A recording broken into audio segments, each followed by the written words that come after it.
1856 میں ہندوستان میں ایک میٹنگ بیٹھی کہ انگریز کے خلاف ہمیں کیا کرنا چاہیے۔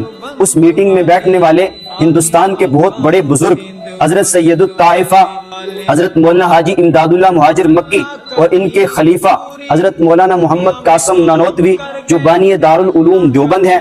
اسی میٹنگ میں حضرت مولانا مملوک علی، حضرت مولانا ولایت علی اور اسی طرح حضرت اسماعیل شہید رحمہ اللہ کے رفیق کار اور حضرت مولانا سید احمد شہید کے مرید حضرت مولانا جعفر تھانیسوی، یہ تمام اکابرین اس میٹنگ میں موجود تھے۔ انہوں نے فیصلہ یہ کیا کہ انگریز کی غلامی ہمیں قبول نہیں ہے، انگریز مسلمانوں پہ ظلم و ستم کر رہا ہے، ہم انگریز کے خلاف جہاد کریں گے اور علم جہاد بلند کر کے انگریز کو ختم کریں گے۔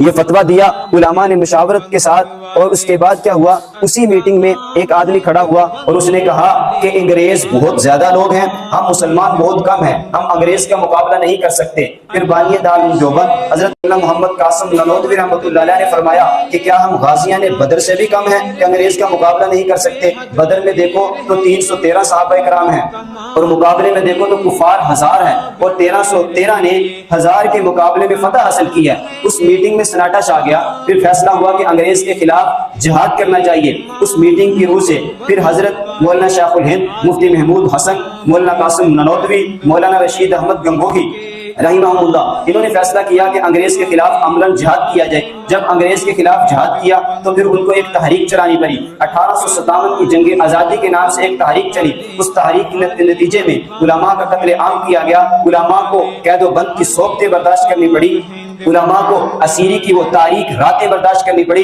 علماء کی بیویاں کو بیوہ کروانا پڑا، بچوں کو یتیم کروانا پڑا، لیکن وہ مسلمانوں کی عزت اور آبرو کے لیے میدان میں نکلے اور میدان میں نکلتے ہوئے انگریز سے لڑائی کی ہے۔